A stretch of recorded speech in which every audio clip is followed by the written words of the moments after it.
The Heisman Trophy represents college football's highest individual honor, yet the transition from collegiate excellence to professional success rarely follows expected trajectories.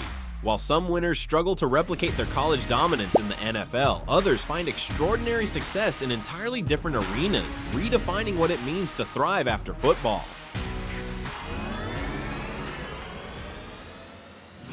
One of the clearest examples of this is Tim Tebow. In college, he was a force of nature. Florida fans will never forget the sight of Tebow barreling into defenders, stiff-arming linebackers, and pumping up the crowd with his fire and faith. His 2007 Heisman season was more than just highlight reels, it was statistically dominant. Tebow threw for 3,286 yards and 32 touchdowns while rushing for 895 yards and another 23 scores, becoming the first player in NCAA history to pass and run for 20 touchdowns in the same season. His leadership guided Florida to a 9-4 record that year and set the stage for their 2008 national championship run. By the time he left Gainesville, he was a Heisman winner, a two-time national champion, and the kind of quarterback who seemed destined to shape the NFL in his image. But the league had other ideas. Despite being selected 25th overall by the Denver Broncos in the 2010 draft, Tebow's unorthodox mechanics and 47.9% completion percentage limited his effectiveness against pro-level defenders.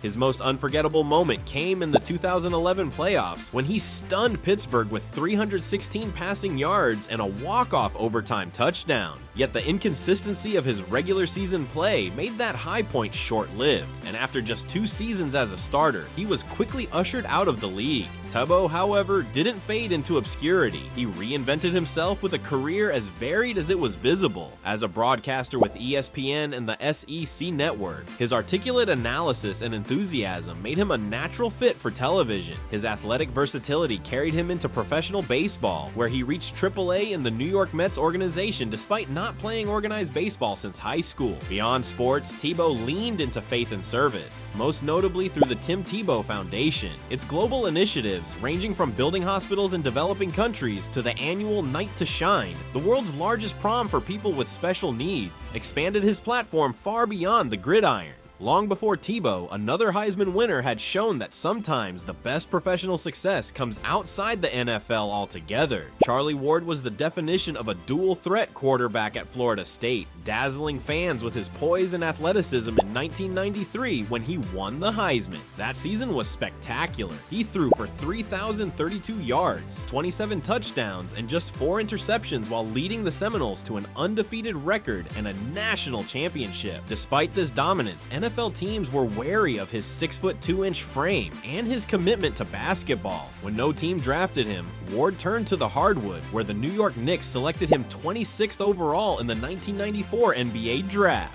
For over a decade, Ward carved out a steady NBA career, primarily with the Knicks and later with the Spurs. His quarterback instincts carried over seamlessly to the court. The field vision that once dissected defenses became the court vision that made him a reliable point guard, averaging as many as 7.6 assists per game during his prime. He even helped lead the Knicks to the NBA Finals in 1999. Danny Wuerffel, who lifted the trophy in 1996 while running Steve Spurrier's fun and gun offense at Florida, put up staggering numbers that season: 3,625 passing yards, 39 touchdowns, and a 69.4% completion rate. Yet the dominance he showed in Gainesville didn't translate to the NFL. Across 4 seasons with multiple teams, he completed just 54.4% of his passes with 12 touchdowns and 21 interceptions before being released in 2002. But Wuerffel's story didn't end with unmet expectations. He turned towards service and faith, dedicating himself to humanitarian work through Desire Street Ministries. Based in New Orleans' inner city, the organization has supported thousands of families and children, particularly in the wake of Hurricane Katrina, through education, housing, and spiritual development programs. Wuerffel's influence has reached countless people, proving that thriving isn't only about yards and touchdowns. For him, thriving meant building lives rather than leading drives. Then there are stories that show how Heisman winners sometimes find their calling in broadcasting or public life. Matt Leinart, who starred at USC and took home the Heisman in 2004, delivered a brilliant season with 3,322 passing yards, 33 touchdowns, and a 67.8% completion percentage while leading one of college football's greatest dynasties. His poise and polish made him the kind of quarterback NFL scouts envisioned as a franchise cornerstone, and the Arizona Cardinals selected him 10th overall in the draft. The professional results, however, were underwhelming. Leinart completed just 57.1% of his passes with 15 touchdowns and 21 interceptions as a starter, eventually losing his role, battling injuries, and settling into backup duties before retiring in 2012. Yet he didn't disappear. Instead, he pivoted to television, where his charisma and insider knowledge made him a natural fit. Today, as an analyst with Fox Sports and the Pac-12 network, Leinart thrives not on the field, but in explaining it, offering fans the perspective of someone who lived both the heights of college glory and the frustrations of unmet professional expectations. The story of Eric Crouch adds yet another twist to the Heisman tale. In 2001, he was Nebraska's electric option quarterback, racing past defenders with deceptive speed and a knack for making big plays when it mattered most. That season, he passed for 1,510 yards, but was even more dangerous on the ground, rushing for 1,115 yards and 18 touchdowns while completing 55.6% of his passes. His college career was unforgettable, yet his unique skill set didn't translate to the NFL. Drafted in the 3rd round by the Saint Louis Rams, he never appeared in a regular season game at quarterback, attempting to convert to wide receiver before retiring in 2006. Crouch bounced between positions in training camps, spent time in NFL Europe, and even tried his hand in the Canadian Football League, but the NFL dream never materialized. Still, he built a stable and meaningful life after football. In Nebraska, he turned his Heisman fame and work ethic into opportunities in broadcasting, real estate, and youth sports programs, carving out success in business and community development while staying connected to the game on his own terms. Sometimes the Heisman shines on players whose greatest contributions come in quieter, less flashy roles.